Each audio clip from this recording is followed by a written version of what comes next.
Well, hello there, BroncBusters. We have Doug, myself, Tyler with BroncBusters, and we have a special guest tonight, Jaden. This is my grandson that is 6 months old, and my daughter is over visiting for a little bit, and I thought we're going to make him come on just for a couple minutes and say hi. All right, well, we got a fun show tonight. We're going to have several things to talk about. From really, if I had it all to do over again, how would I do this build?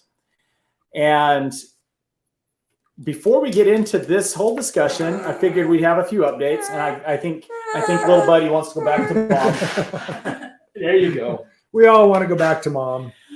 So before we have the whole discussion of kind of those builds, I wanted to give a few updates. So Doug's going to take it for a minute and talk about Wheeling for a Cause. Just a couple updates. Let y'all know that the website's been updated again. We've got some new things come on, so we've updated the schedule. And if you're looking for an RV spot, it might be time to start inking in your calendar and getting it in. We've already sold about a third of the 30 amps, and the 50 amps are starting to go too. And there's only a limited number. So if you've got an RV, you want to make sure that you get your spot reserved. Get on there, because I'm sure as people start getting their calendar together, it's going to go quickly. So wheelingforacause.org, get over there, get signed up, get registered, and get your raffle tickets going, because we're going to have an awesome raffle this year and some awesome activities. Some great things are firming up. So that's the update for this week.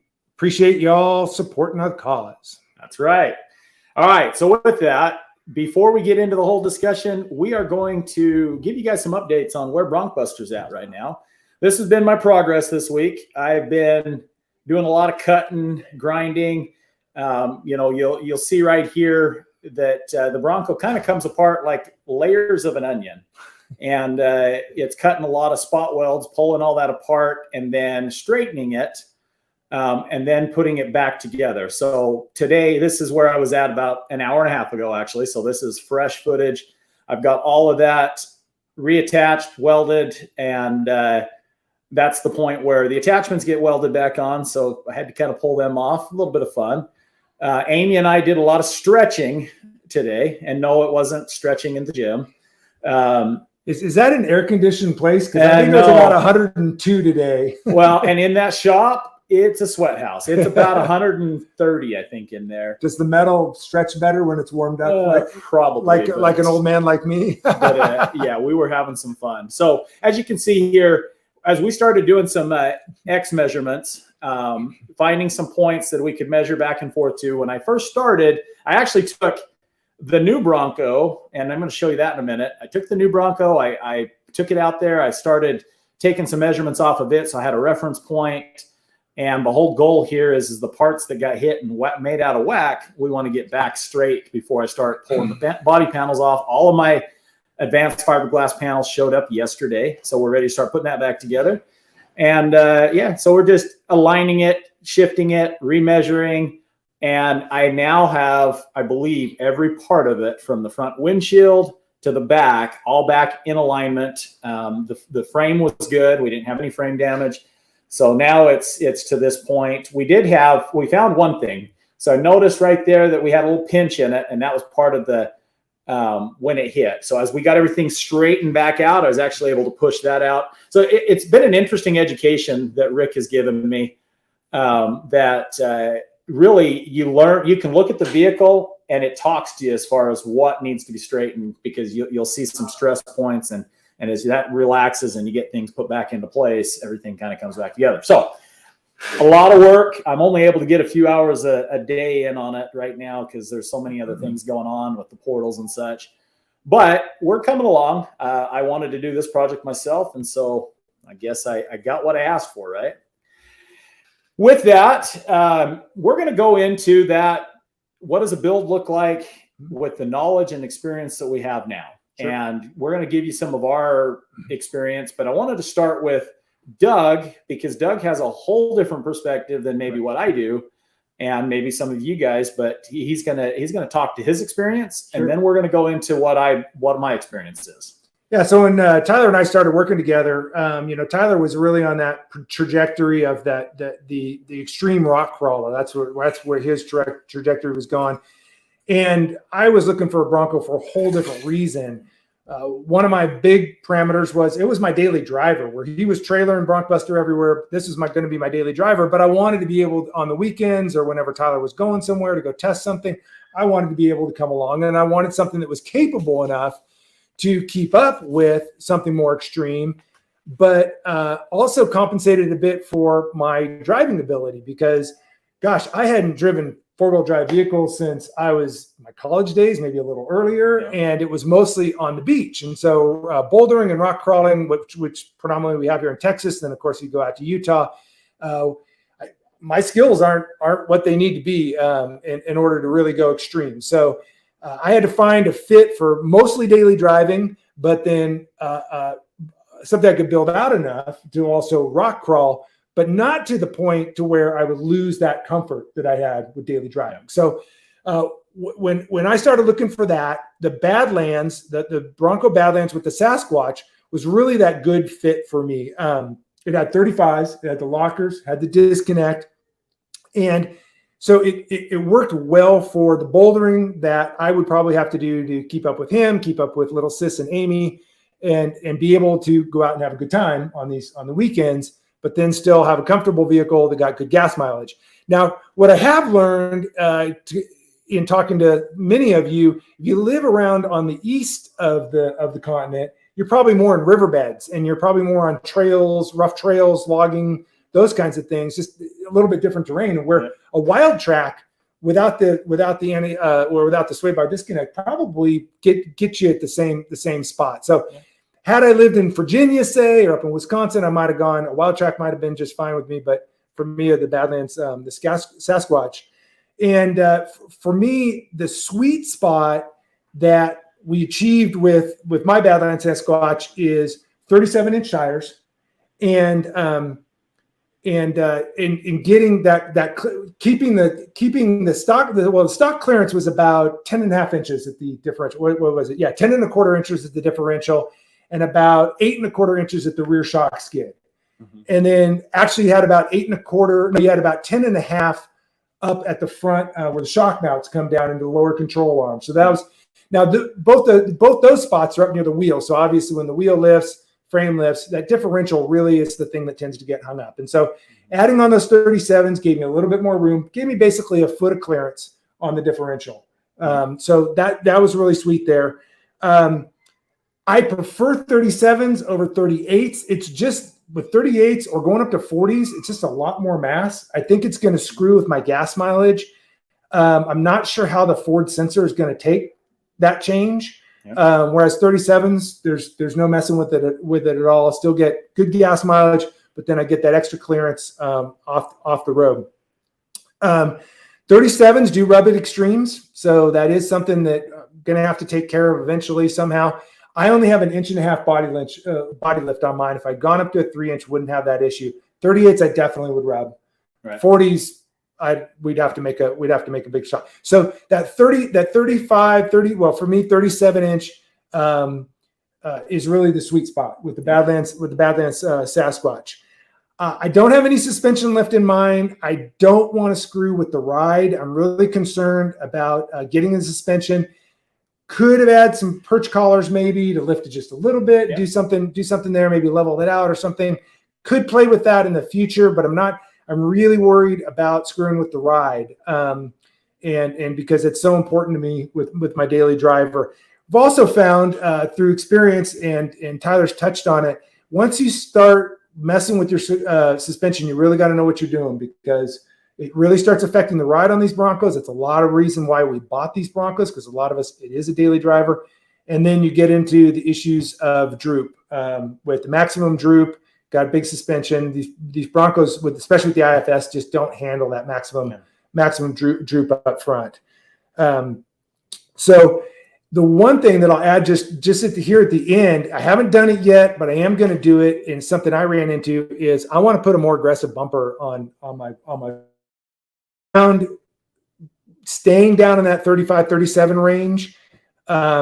especially at Hurricane St. George, hitting a lot of things with the front. I just can't get up on them. I need a more aggressive bumper. Yeah, better approach angles. Yeah, better approach angle. I do a lot of slamming on the back end. I don't like it. So actually, that's going to be my last deal. It's not something people think about, but if you do go with with a 37, a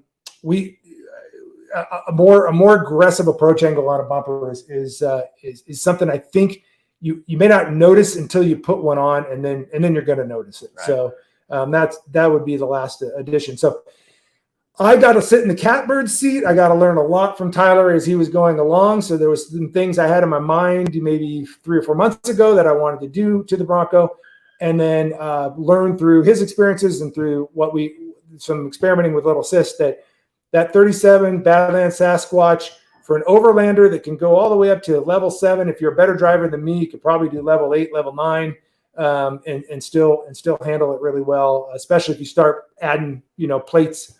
Get with Talon's Garage and add some plates. Yeah, better protection underneath. You could really do it. But so I got the advantage of learning from him, and but you are going to that complete do-over because we've kind of been in that place where we learned so much. Now we can apply all that maybe to a new vehicle.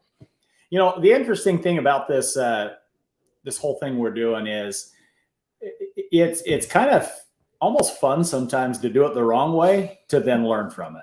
I mean, really, that's how you can.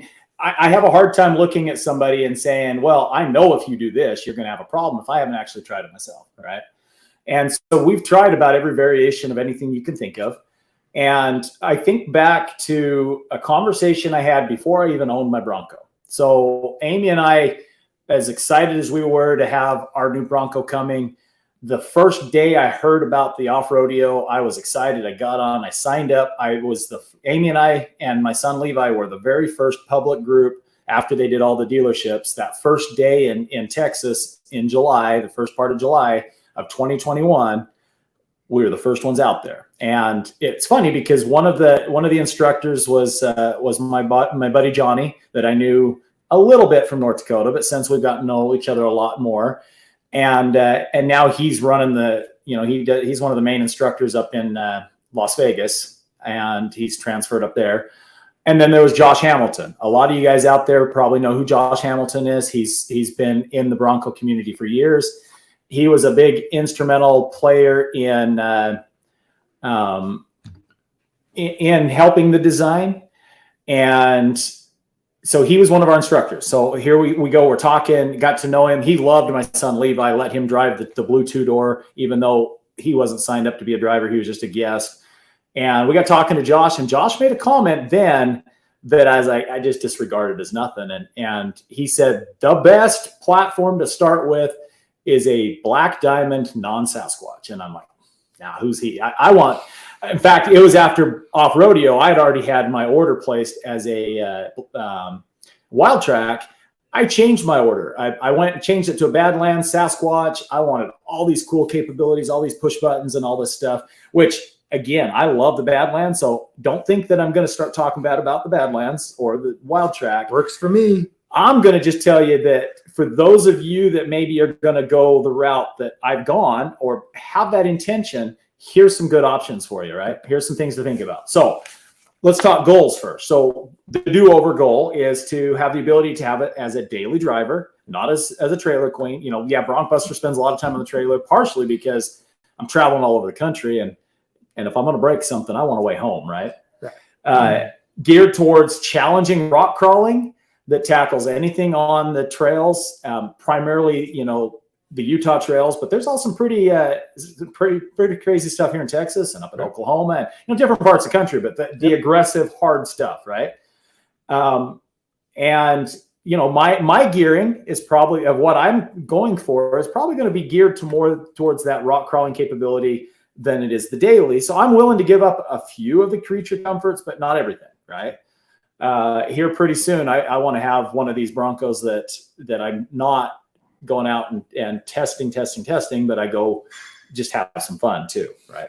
So the platform I chose, is what Josh said originally, because I've come back to that. I understand where he's talking about. So Josh, if you're on tonight, Black Diamond. I agree with you. Black Diamond, non-Sasquatch. It comes with almost every feature that's a good starting point for me. I love my washout interior, and I love my my marine grade vinyl. So those are great things that come with that. It also comes with the 446 gears, so it's not 47, but it's still 446. And yes, that is an M190, so that's the downside, right? But the upside is that there's some options now with where you want to go, and it's a lot cheaper price point and easier to get. I ordered this Bronco. I'm going to show you. It was like March. I ordered it in March. Yeah. And we had it in June. It just arrived. So we picked this up last week. So this is kind of the BroncBuster reborn, right? We're going to go a whole different route, and it'd be some different graphics and stuff. But when you guys see this next, it's going to look a little different than it looks right now. Okay. And we're going to talk more about what we're going to do with this build. But first, I'm going to go back to why I picked that Bronco. It has an M190. It's the 446 gears. It's 32-inch tires. It's got Steelies on it. It's nothing fancy, but it's a good base starting. No front locker, right? No front locker yet. Yeah. But I do have a front M190 that I'm taking over to Eric here this week. Next day or two, we're going to dissect it. He says he's got an e-locker. I have confirmed with some people that it is possible. So we're going to play with that a little bit and figure out an e-locker in there. And then, yes, that one's going to get portals. I'll go to that one in a minute. So we have two options with this build. We have the conventional option where we take out that, whether it is a Sasquatch or whether it's a non-Sasquatch, and you want to take it that next level, then you're pulling out your front drive unit and you're putting in the Ultimate 44 in the front. For a lot of us, we're then taking and putting a new drive shaft in, and then we're putting a Dana 60 in the rear, right? That's getting us to that next level beyond the Sasquatch, because as capable as the Sasquatch is, if we're going to go out and wheel it all the time, we all know we're going to break stuff. We're going to break CVs. We're going to break, to get that bigger tire, to get there, changing the geometry. That's just part of you pay to play is what we say, right? Yep. So now we're then, to do all that build, we're probably putting on a good suspension, some rad flows, whatever, we're going to put in a new suspension. We're going to put in probably a combination, especially if you're going to 38, 39 or 40-inch tires. You're going to probably use a body lift and a suspension lift, because new control arms, upper control arm, lower. Probably replacing your lower control arm, putting a new, some more protection and skids, upgrading your CV axles, because, without those extra angles, you got to have that additional, changing out your drivetrain, the Ultimate 44, your Dana 60, all those things, right, that we said. And on the rear, if you want more travel, you're going to probably be changing out your rear control arms, upper and lowers, and changing all that out too. So with that's one option, and it's a good option. It's we've done that many a time, and there is a right way to do it. And then there's the other option, the portals, which if you price out the two, they're very similar in cost, but we're going to then talk about the portals. And that's specifically what I'm doing with this new Bronco. Is it's going to be the first Bronco in the country that will have streetable Ford Bronco with streetable portals, and we have several others that will be going on simultaneously, but that one will be done first. So with that, let's talk about gearing. Gearing is an important conversation because you put bigger tire on and you're changing your effective gear ratio. Just for some examples, if you have the 4.7 gear ratio in a Sasquatch Bronco, and you add 37s, that's going to drop you down to about a 4.32 effective gear ratio, right? That's about the range you're going to be to. Now, if you add portals to that, you're going to go from that 4.32, and with the 1.22 gear or 1.2 gear reduction, you're going to then be back at about a 5.27, which 5.27 is still lower geared than the 4.7. But for that guy that wants that lower gearing and going off road, but yet still that drivability on road. It's a good mix. 1.2 gear ratio is just perfect for that. Phil's 37. Now, if you go a bigger tire, then you're going to get back down toward you're almost at that stop gearing. But if you look at that curve, it still works very well in that range. So now we're going to talk about advantages and disadvantages, right? Okay, so they both advantages have the ability for bigger tires, more ground clearance, the re-gearing, the ride quality, reduce strain off the drivetrain, and tackle obstacles with confidence. They both have that. Conventional, doing all of the drivetrain upgrades like we talked about, they have a couple more advantages over portals. That's an important thing to point out. Mainly just one. You're going to have more travel with that scenario because you're doing your lift. So you're going to have an extended coilover, and you can get a little bit more up travel, a little bit more down travel. Now, down travel is kind of where we're gonna talk a little bit about some options there with the portals on how we can reduce down travel on all vehicles. I mean, we need to kind of reduce our down travel because that's where we get ourselves into some trouble on the Bronco for sure. Well, and another advantage is, we can do builds over time, right. So it's not an upfront cost for the whole entire package. Obviously, there's some parts of the builds are going to be more expensive than others, but you can do it over time if you wanted to. So you're right. That's an advantage I didn't talk about, but it is, a lot more time and maybe in the shop or you're pulling it apart yourself. There is that. There is that. Disadvantages. So disadvantages of that is it's a lot to buy, a lot of pieces, and it's a lot of shop time, or it's a lot of your own time. To do each one of those components and to really get it where you want, there's a lot of time involved in that build.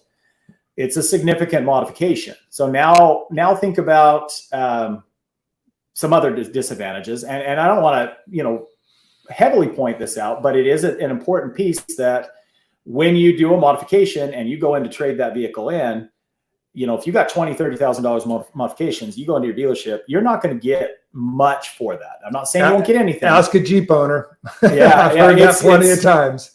You modify, it's for your fun, but it's not an investment, right? So that is a disadvantage. So keep that in mind. Now, let's talk about portal advantages. Portals give you 5.5 inches of lift in a single modification while keeping all your geometry stock. The Tybus portal does. The Tybus. Other portals don't. Right. Tybus portal does. Tybus portals, thank you, Doug, give us 5.5 inch in a single modification. Yep. Okay. Gear reduction reduces the strain off the axle, since reduction is at each corner of the portal, right? And portals are easily added on, and likewise easily removed. So now if you're able to get the gear reduction, the lift, and all of that part of your build on a brand new Bronco, let's just picture that Bronco like what I showed you, and you put all of that on there, and then in a year or two you decide I want to trade it in. I want that Raptor, or I got that new Bronco coming that I ordered. It's an easy bolt off and put all your stock components back on and take it in and trade it in, and not lose that investment. So that's a big advantage. Yeah, I don't think anybody leases a Bronco. I'm not sure, but I'm sure they do. You can lease it, throw portals on there, and then when your lease is up, you can pull it off and put it on the next one. You can unbolt. It's a bolt on, bolt kind off. of a neat strategy. It is. Think about that. It is, yeah. Or if you don't want to get another Bronco, you can pull those off. And you're not going to get anything at the dealership, probably. Yeah. You might private party, but you can sell them to the guy that says, hey, you know what? You're not going to maybe get full price out of them. Oh, I bet you get close. But you'll get close, I bet you. But anyways, that's another big advantage. I think there'll be quite a secondary market for those. Disadvantages to the portals is it's a large upfront cost. So it's some planning. It's some saying, okay, I want the portal. How am I going to do that? Save it up for Christmas. Yeah. Maybe put a GoFundMe and tell everybody in your family, okay, Christmas, I want portals, right?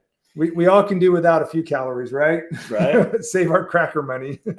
Another disadvantage is if you're leaving the stock suspension, you're really not going to gain any travel. So you're going to have that stock travel. Now, I can talk briefly on some things we're going to be working on. We're going to actually take this Bronco that has the non-Sasquatch suspension on it. with the portals, and I've already talked with Glenn over at Radflow. We're going to work on a custom design for those guys that want, with the portals, to do a new suspension. Of course, the suspension is not really going to be for lift. It's going to be for more up travel and then limited down travel. And we'll do some full droop. We'll decide, okay, with the CVs, so we don't break, where is that limit line that we want it to limit at? Instead of having a limiting screw up, we're going to, I talked to Glenn at length. In fact, he's going to be on our live stream here in a couple of weeks. And about how we can design a portal for that, and it will work there. Now and then we're going to go turn around and do that with the Sasquatch package also. So that'll be something that you can get a little bit more travel, but the travel, I think, in the rear is what we're going to do. We're actually working on with Lone Star, Eric. In fact, he's on here tonight. Eric's going to be 4-linking BroncBuster. So we're actually going to 4-link it. Since I don't have a fuel tank up there, we're going to 4-link it. I've got a body lift. So with that 3-inch body lift, he's already got some ways that we can now cut the lower shock mount off, relocate it up, bring the whole shock tower up, and we're going to get a pretty good amount more travel in the back, with hopefully some pretty easy modifications that once we get that dialed in, we can offer to other people. That because I have all of that room with that 3-inch body lift, it's kind of makes sense, to go up there. Yep. So that there are some options that we can even do on that as well to get that, more travel. Again, it's all about going into this, understanding what pros, cons, and what you're up against. And, we're going to try and have every week a new blog post that we'll put up on the website that kind of addresses some of this. We have one new one on the portals. So it was awesome because we did one blog post. We put it out there last week before our unveiling. A lot of questions. And a lot of questions. A lot of good questions. We had one awesome guy out of Colorado that had some really good questions. So that made me sit down. Some good points too. Some very good points. So I sat down and it actually helped to point out even more so why the Tybus portals aren't just better, but they far exceed the other two options out there that are working on out there. I mean, really, there is no other option yet because nobody has anything working yet. They're going to get there, but with what their current design and what they're doing, it really pointed out some of the problems. So I encourage you, if you want some more information, I'm not sure if it's on the website yet, but it will be in the next couple of days. This new blog post goes into a lot more. It is. It's on the homepage now. So we have both blog posts. If you want to learn a lot more about Bronco portals, I promise you'll want to read this. It's something we put a lot of time into to get to you guys. Yep. So, all right. Now, that was a lot. And I think now is a good time to jump into questions. Well, Joseph asked a question. I think we covered that a week or so ago about the straight axle swap, but it might be worth going over that again. All right. So here's my thoughts. I know a guy, he's on here tonight, that can do it for you. Who knows a guy? And he's, there's a couple of them out there. Again, we're going to talk about pros. We're going to talk about cons. The pros are you going to have more flex? 100%.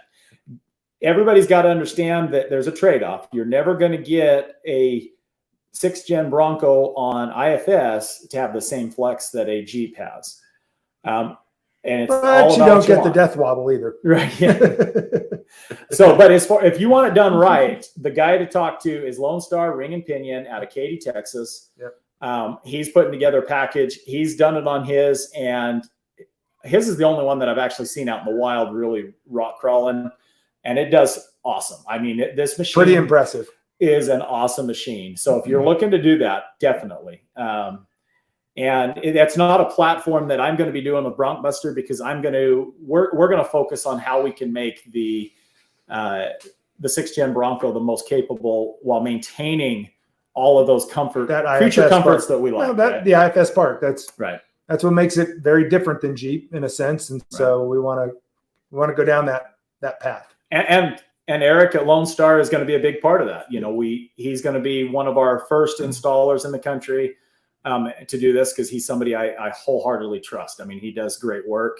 Everything that I do major modification wise, I go down and have him do for me because I don't have time to do it all. So as soon as I get done with making it pretty, it's going to Eric so that he can add a few of these things that, you know, what's going to make mine a lot more capable, because I probably won't put portals on BroncBuster. I'm going to probably put portals on the others, but I'm going to have that variation of difference to see, right? And yes, that is another advantage, Robert. His has full hydro. So literally he can be on a rock crawl and take his finger and do this, you know. Advantages and disadvantages. I think Eric will tell you disadvantages are driving it down the highway can be a little dangerous, and it's illegal in some states. So that's not does not have to have full hydro. And he's right. So that's one of the things that he is working on. I've given him one of my spare racks so that he can go through the electronics. A goal of ours is to have another rack that will fit and plug and play that will have hydraulic assist. So that'll be something else coming up. And he can already do that, but it's getting it to play well with the computer is the hard part. And that's where we don't quite have it there, right? Eric is still working on that. Let's see. So Justin, as we were talking, were there any questions that you thought maybe we should pop up here? I'm going to kind of go to the top. Okay, Watt's steering box. I am SD swapping a 2020 Ranger, and we're trying to get a Volvo pump and Toyota box to work. Good question. I think that's something we'll have to have Eric. If Eric can put in there in his comments what he's doing there or going to do. I think he's going to be a wealth of knowledge on that area. I don't know. That's not something I've played with a whole lot. Let's see. Oh, sorry. You put something else up there. Bird Dog says, I agree. I would either do a Black Diamond or non-Sasquatch Badlands if I was doing it over again. Mm-hmm. Would use the money I saved to buy those Dana FDU and 60. Yeah. Again, it's understanding and having a knowledge going into this of where you want to be with your build, so you're not putting money where where you don't need to, right? And I think Robert came in just a little bit late and missed the rebuild. Oh yeah, Robert, watch back at the beginning when we close this out, because I actually showed a bunch of that, but just quickly, it's slower than I want because there's only enough hours. It's only so many hours in a day. I keep telling my wife I need another 4 hours in a day, and she says, "Oh, kill me now." So it's coming. I hope to have it ready in about 6 weeks. It's just taken a little bit more time than I want because of that. No, you're good, Robert. We appreciate the questions, and again, it's fun. To give you a few small updates real quick on parts coming.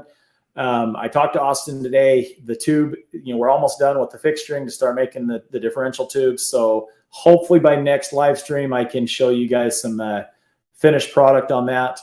We're also dialing in the finished product on the hinges.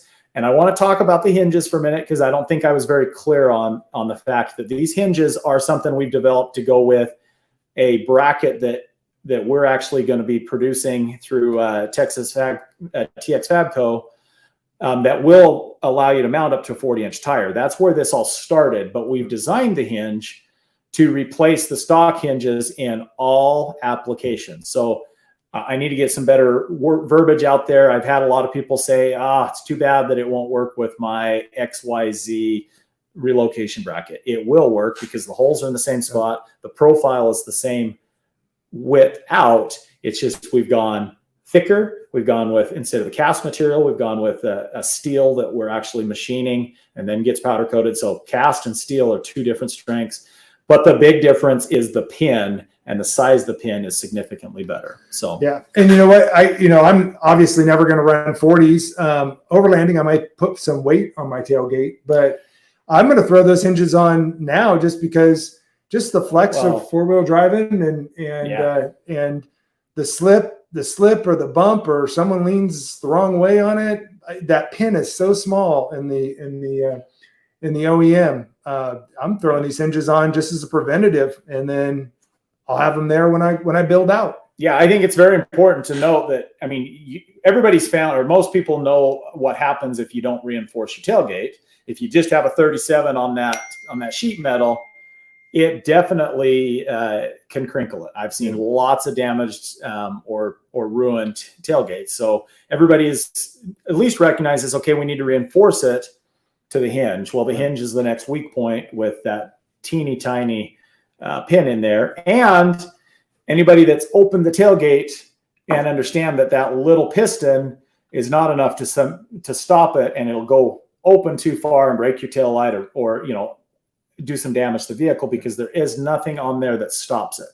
That's one of the things we've designed into it, is it will only open to a point, and then it's built into the design to stop it. No more broken tail lights. So that was something we took note of and said, all right, we need to make sure and fix that. So the differential tube, the steering. Let's just talk steering for a minute, because I'm working on another blog post that kind of pulls everything together, and I'm getting a lot of call. Right today alone, I think I got call for 4 broken steering racks, 4 people that now want to put in a Haas 3.0. Yep. We are able to do it limited still, because we're still waiting on orders to come from Ford with the Haas 3.0 that is able to just send out to you guys. We'll put the part, we'll put all the upgraded parts on it, send it to you guys, you install it, flash it, all of that stuff.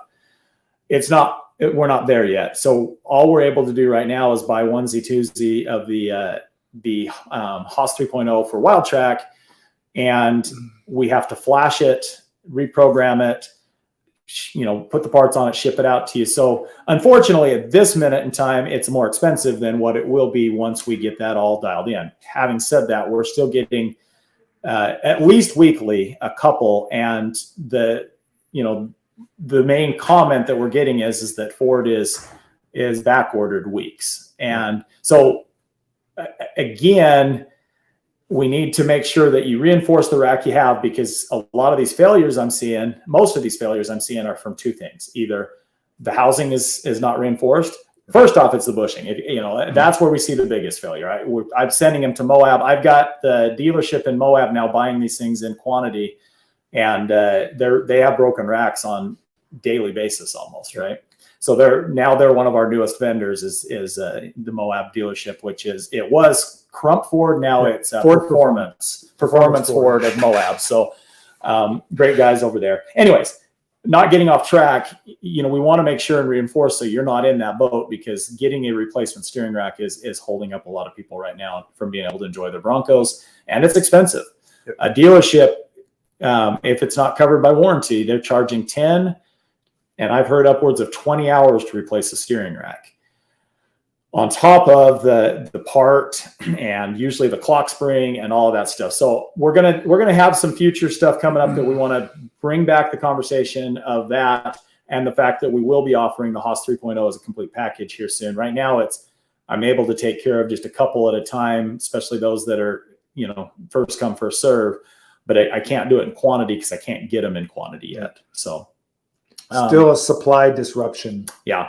The other thing that we are here in the real near future, we're going to add a new SKU on the steering stuff. And that is, we're going to offer, for those of you out there that have not upgraded your steering and want to upgrade your stock rack, your Haas 2.0, but think you're going to go to the Haas 3.0 in the future. So we've now made some changes to the design that allow the one housing to fit both. The big difference is this new package that we'll offer will be a little bit more expensive, because it will require a boot that is different size, because it's going to be it's going to be a bigger round for when you do go to that Haas 3.0 in the future. But that's something that we've heard from people that said, I don't know, I might want to go to Haas 3.0 someday, but I want to reinforce now. So we're trying to offer that to where it'll work for both. And we'll slowly transition into offering that just kind of across the board. So that's in the works. And yeah, we got a lot of stuff coming up. We got a lot of builds to do, because we got a lot to show with these new portals. And we don't want to lose track of our newest product, which is the light bar filler piece. And so we're going to be doing a few installs on some vehicles, getting some videos out there for you guys on that too. So a lot happening, and I think Rob said out there, I need 10 hours more in a day. Yeah, and some good drugs or something. I don't know. Lots of caffeine. Oh, Lone Star. No, actually, Eric said it. Lots of caffeine. Need 10 extra hours in a day, right? Let's see. All right. So yes, Robert, I've been bugging them daily. That has been part of our biggest disruption is how quickly we can get these things. And I'm told that your order is built and shipping. So hopefully I check it every day to hopefully give you an update and say, here's your shipping number. I promise you, I do look every day and bug them every day too. So with that, I think that's it. All right. I think we covered everything. I don't see any questions that we missed. Some days we're just super efficient. Yeah. Well, we're going to get done a little early and go eat some dinner now, right? Yeah. So keep cool. If you're anywhere in the South and in Texas, definitely find the ice box. Not sure how it is with the rest of the country. Hearts go out to those folks in North Texas and Oklahoma. They've been having serious tornado issues. So if that's you, we're sorry. Our hearts go out to you and your family.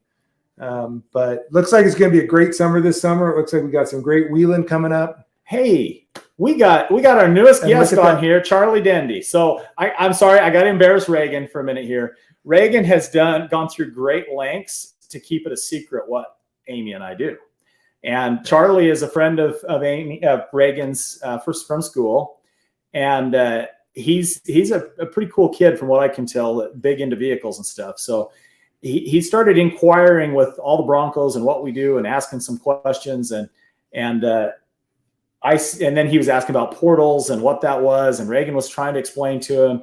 Well, anyways, the secret got out. May or may not have been because of me, but he found out that I'm the BroncBuster, and he started watching us. And so Reagan is so embarrassed. I'm sorry. So we got to embarrass my daughter just for a minute here. Yep.